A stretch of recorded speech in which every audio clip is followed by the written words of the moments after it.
Well, hello everybody. In this video we're going to be replacing the diesel fuel filter on the Citroen C4 Grand Picasso, and it's a nice easy job because it doesn't need any tools at all. But to get to it, you're going to need to remove the air inlet pipe, of which this is part of it.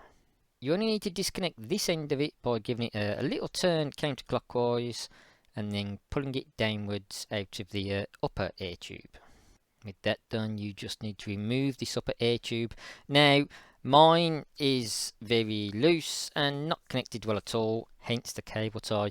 But you should be able just to joggle it slightly to the right off a little ball mount that it's connected on, and then jiggle the back of it free and lift that clear.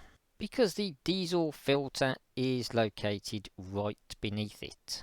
Now, I changed it as part of a general service, which is why you can see the lid of the airbox removed here. You will not need to take that off to do this job, but with the piping clear you can see the fuel filter there. And at the rear of the fuel filter there are two connectors. There is actually a third tucked away further down, which I didn't notice initially, but I'll show you that in a moment. You just need to disconnect this electrical connector and this fuel outlet, I believe that is, by squeezing the two sides inwards. There are two little buttons on there. Push both of those in and just slide that off backwards. Then you should be able to lift the whole filter assembly upwards. Just give it a little slide. It is just located on the left hand side here, down a couple of little grooves on a mounting bracket.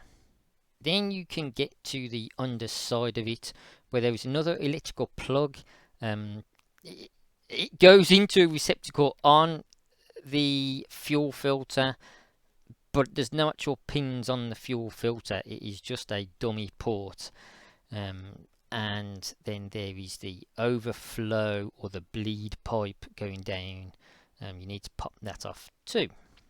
And here we have both the old on the left and new filter on the right, and it's the best way of showing you where that other fuel inlet connector is, because you are looking at the back of the filter here as you look from the front of the car.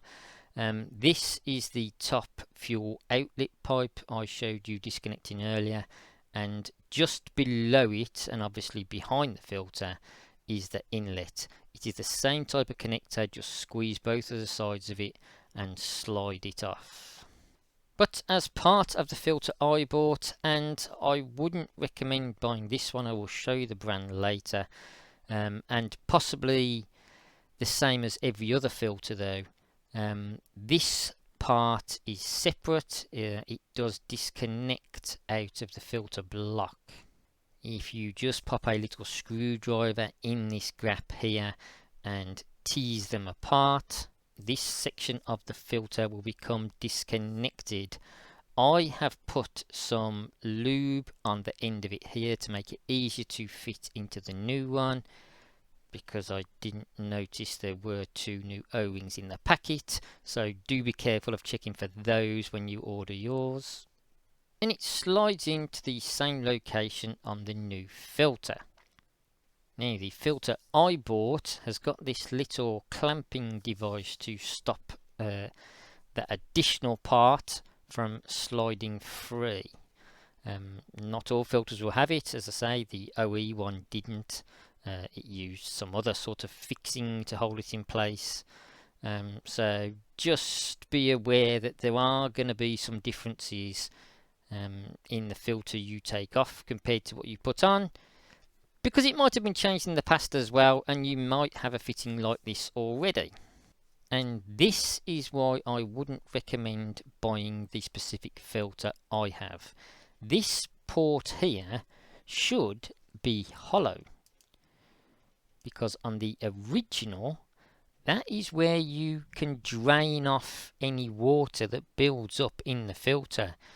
You unscrew this little plug and it will drain out of that pipe that leads from the bottom of the filter. And my replacement one doesn't have that facility. But now all you have to do is start connecting those pipes up again to the new filter, slide it down on its little bracket, and that essentially is the bulk of the work done. However, there is no fuel now in that filter, and diesels aren't like petrols, they don't seem to drag the fuel through. You need to prime that fuel filter by removing this little vanity cover off the top of the motor here. It just pulls up, locating with similar fittings to the top air inlet pipe, just some little balls which pop in rubber grommets. And with that free, right at the back of the engine, about here, there is a little bladder. And if I get in a little closer, you can see the item you're looking for more clearly here, or rather here. Unfortunately, it is in a couple of loose little mounts, so you can give it a little pull upwards to give you more room to get your hand on it. And that tube there in the middle is quite flexible. You'll feel if you squeeze it, you are going to want to pump that probably for 10 or 20 seconds or more until you stop hearing any gurgling going through there and into the filter. You should just start to hear a whoosh of fluid. That then means your fuel filter is primed.